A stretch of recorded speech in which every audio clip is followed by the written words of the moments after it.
एक मिनिट मला आपल्याला एक सांगायचं आहे. पहिल्यांदा उत्तराखंडला तिथे पोलीस आयजी आहेत ते निलेश भारणे आहेत.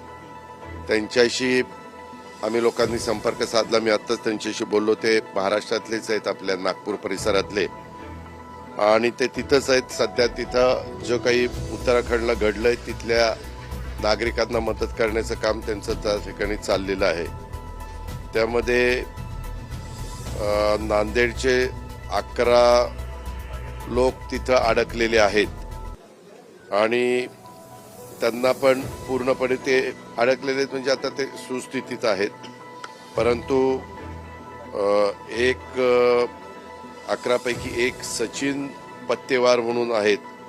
त्यांच्याबद्दलची अजून पूर्ण नीट माहिती मिळत नाही, परंतु ते काढायचा प्रयत्न त्यांचा चाललेला आहे आणि पूर्णपणे राज्य सरकार तिथं लक्ष ठेवून आहे. साधारण त्या संदर्भामध्ये नांदेड जिल्ह्यातील 11 आणि इतर जिल्ह्यातील 36 असे एकूण 47 जण जे पर्यटक आहेत ते सुखरूप आहेत.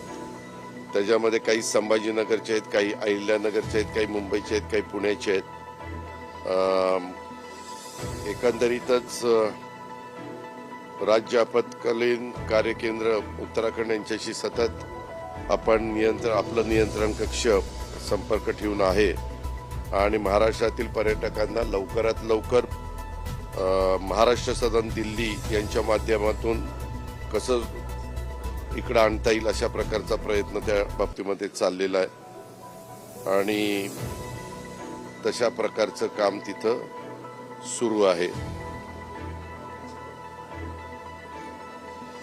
दुसरी गोष्ट, आपल्याला सगळ्यांना माहिती आहे की मधल्या काळामध्ये शेतकऱ्यांनी बऱ्याच तक्रारी केल्या आणि कुरेशी समाज यांनी ह्या म्हशी नेत असताना, बकऱ्या नेत असताना त्याच्याबद्दल त्यांना वेगवेगळ्या प्रकारच्या अडचणी येत आहेत आणि म्हणून त्यांनी संप पुकारलेला होता आणि शेतकरी सगळे म्हणत होते की ह्याच्यातनं राज्य सरकारने लक्ष घालावं आणि ह्याच्यातून मार्ग काढावा.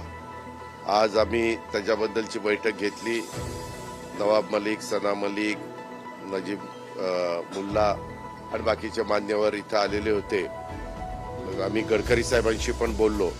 त्याच्या संदर्भामध्ये वाहतूक करत असताना काय नियम असावेत त्याच्याबद्दल पण गडकरी साहेब तिकडं वेळ देतो म्हणले. ते डेलिगेशन देशाच्या स्तरावर याच्यातले काही प्रश्न निर्माण झालेले आहेत आणि त्याच्याबद्दल काही चर्चा करण्याची गरज आहे.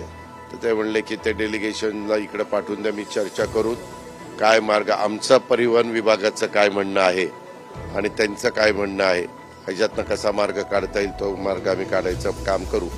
पण मी त्यांना म्हणालो की बाबा, तुम्ही शेतकऱ्यांची खूप अडचणी निर्माण झालेली आहे, तर तुम्ही जो काही संप केलेला आहे तो संप मागं घ्या. मग ती मीटिंग झाल्यानंतर त्याला रश्मी शुक्ला पण होते आणि आपले देवेन भारती पण होते. त्याच्यामध्ये आता त्यांनी व्यापारी आणि जनावरांची वाहतूक करणाऱ्या शेतकऱ्यांच्या येणाऱ्या या अडचणी सोडवण्याच्या करता शासन प्रयत्नशील आहे आणि त्याच्याबद्दल त्यांनी तो संप मागे घ्यावा अशा प्रकारचं आव्हान मी आजच्या मीटिंगमध्ये त्यांना केलं.